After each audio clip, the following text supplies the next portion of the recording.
Big Mouth episode 16 dimulai pada pemilihan wali kota dengan Do-ha dan Chang-ho saling berhadapan. Saat mereka mulai memperkenalkan diri, Mi-ho dan Jerry pergi ke pabrik ikan dan masuk ke kompleks tanpa peduli di dunia.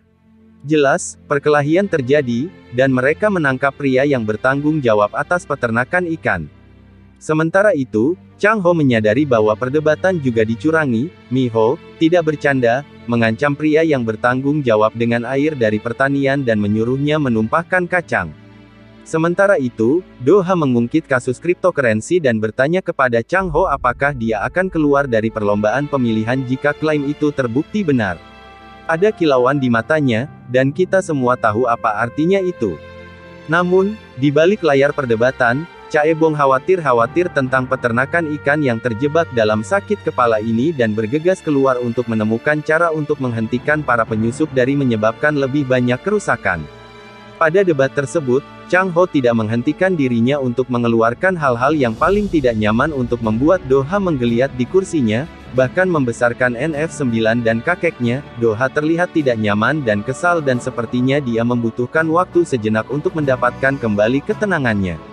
Sementara itu, Mi-ho dan tim mendapatkan pengakuan penanggung jawab dalam rekaman, dan dia pada dasarnya memberi tahu mereka segalanya tentang ikan, air, radiasi, serta uang yang dibayarkan NK Chemicals kepada mereka.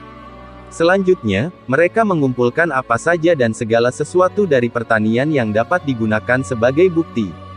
Setelah mendapatkan semuanya, Mi-ho memutuskan untuk membawa bukti ke stasiun TV. Namun, mereka kesulitan menghampiri mereka, dan Chun-sik menyarankan Jerry dan Mi-ho untuk keluar sementara mereka menghentikan yang lain. Chae-bong mengikuti mereka, dan Do-geun memutuskan untuk memanggil polisi sementara Sun Tae mendapatkan semua informasi juga, berjanji untuk mengurus semuanya. Ketika mobil Mi-ho dicegat di jalan, Chae-bong berpikir bahwa mereka sudah selesai. Sayangnya bagi mereka, mereka mendapatkan pengawalan polisi dan dibawa pergi atas dasar prioritas, yang membuat orang jahat patah hati. Setelah ini selesai, Mi-ho mendapat telepon dari ayahnya dan, dalam momen emosional, memberi tahu ayahnya yang tidak curiga bahwa dia benar-benar bahagia. Setelah panggilan itu, Gi-guang dan Sun Tae menemukan skamer cryptocurrency berada di panel warga, dan Sun Tae meyakinkannya bahwa mereka memiliki kartu di lengan baju mereka sendiri.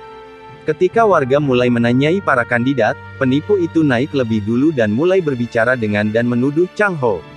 Ini menjadi canggung cukup cepat, dengan Chang-ho tidak dapat mengatakan apapun sebagai balasannya. Saat itulah Mi-ho bergegas ke kamar dan memberitahu semua orang bahwa dia ada di sana sebagai korban kebocoran radiasi NK Chemicals dan bukan sebagai istri kandidat. Baik Chang-ho dan Gi-guang terkejut dengan pengungkapan yang mengerikan itu, tetapi Mi-ho tidak berhenti mengatakan yang sebenarnya kepada semua orang di balik NK Chemicals dan praktik ilegalnya. Namun, ketika mereka memutar video, adalah saat semua orang benar-benar terkejut. Itu adalah bukti yang tidak dapat Anda bantah. Saat Mi-ho meninggalkan Do-ha dengan pertanyaan yang sangat sulit, dia memberitahu semua orang bahwa polisi harus melihat ke dalam bencana ini dan mendapatkan kebenaran. Setelah perdebatan selesai, Do-ha memberitahu Jo-hee yang tegang bahwa dia akan menangani semuanya sementara Chang-ho yang panik bergegas keluar untuk menemui istrinya. Di kantor hukum lama Chang-ho, Mi-ho dan Chang-ho melakukan percakapan emosional tentang, penyakitnya dan menghabiskan sisa waktu yang mereka miliki bersama. Keesokan harinya, Do-ha dipanggil ke kantor kejaksaan dan diinterogasi oleh Jong-rak. Do-ha malu-malu seperti biasanya, dan baik Ji-hun maupun Chang-ho frustrasi. Namun, Chang-ho tahu bahwa jebakan yang perlu mereka fokuskan adalah Jo-hee. Namun, dia menolak untuk mencurigai suaminya dan malah mengatakan bahwa itu semua adalah ketua Kang dan kesalahannya dan bahwa jika ada yang harus dihukum, itu dia. Chang-ho, bagaimanapun, memiliki rencana lain. Di dalam mobil, Jo-hee, yang sekarang skeptis, memberitahu tangan kanan Do-ha bahwa Chang-ho akan mengirim jenazah ketua Kang untuk diotopsi. Dan jebakannya berfungsi, di mana dia bertanya apakah dia tahu. Ketika Jo-hee mengatakan bahwa dia melakukannya, dia berjanji untuk mengurusnya dan menelepon tepat di depannya. Jo-hee dibiarkan putus asa pada wahyu itu. Namun, ini adalah hari pemungutan suara, dan setelah menunggu dengan napas tertahan untuk hasilnya, Do-ha memenangkan pemilihan dengan kumis. Namun, Jo Hee tampaknya tidak terlalu bersemangat dengan prospek itu, dia terlihat agak tidak nyaman merayakannya bersama suaminya. Di tempat Chang Ho, segalanya agak menyedihkan, tetapi Mi Ho tidak membiarkan pemungutan suara yang buruk sampai padanya dia, sebaliknya, mengatakan kepada mereka untuk melihat sisi baiknya dan menyebutkan bahwa mereka masih memiliki persidangan. Jika Do Ha tertangkap, maka dia tidak bisa menjadi wali kota. Saat itu, Mi Ho mendapatkan bingkisan, dan ketika dia membukanya, ada telepon pembakar di dalamnya. Jo Hee mengirimnya, dan sepertinya dia sudah muak dengan kebohongan suaminya. Dia bahkan setuju untuk memberikan kesaksiannya tentang telepon. Malam itu, saat Chang Ho menyelipkan istrinya yang mabuk di tempat tidur, semua orang membiarkan perasaan mereka mengalir pada keadaan sedih dalam hidup mereka. Ini adalah adegan yang menyedihkan untuk disaksikan, terutama karena Mi Ho adalah kehadiran yang penuh kasih bagi semua orang. Bagaimanapun, pada hari percobaan Do Ha, Jo Hee tidak ada di sana untuk membuktikan bahwa ponsel pembakar adalah milik Do Ha. Orang lain malah jatuh cinta padanya. Ternyata Do Ha tahu tentang Jo Hee dan mungkin melakukan sesuatu padanya untuk menghentikannya datang ke ruang sidang. Nah, mereka mengikatnya ke tempat tidur di rumah sakit jiwa, dan Mi yang sekarang menyiksanya. Berkat perkembangan ini, Do Ha keluar dari biaya scot-free. Ini seperti Chang Ho tidak bisa istirahat, ditambah lagi, seringai Do Ha hanya membuat kerugiannya semakin parah. Kegembiraan hari itu terbukti terlalu berlebihan bagi Mi Ho, dan dia jatuh pingsan.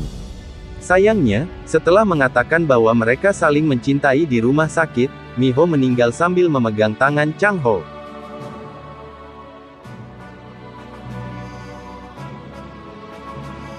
Kemudian, Chang Ho memberitahu Do Ha bahwa dia memiliki kolam selam yang dia gunakan dan mengaku kepadanya bahwa dia adalah tikus besar.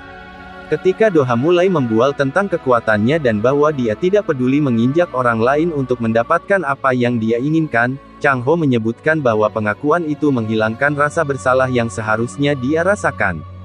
Do Ha yang bingung baru saja akan bertanya apa yang dia maksud ketika dia mulai batuk darah tiba-tiba. Ternyata air kolam adalah air bawah tanah yang terkontaminasi radiasi berkat NK Chemicals.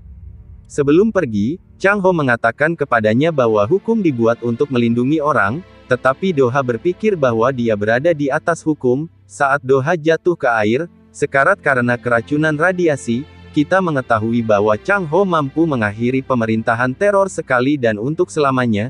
Jo Hee diselamatkan dari fasilitas kesehatan mental, mereka memulihkan uangnya, dan surat-surat Jae Yang dan Jo Hee bersaksi di persidangan juga. Ditambah lagi, Ji Hun mendapatkan perusahaannya kembali, dan sejumlah besar uang dikirim ke panti asuhan yang berbeda dan semacamnya.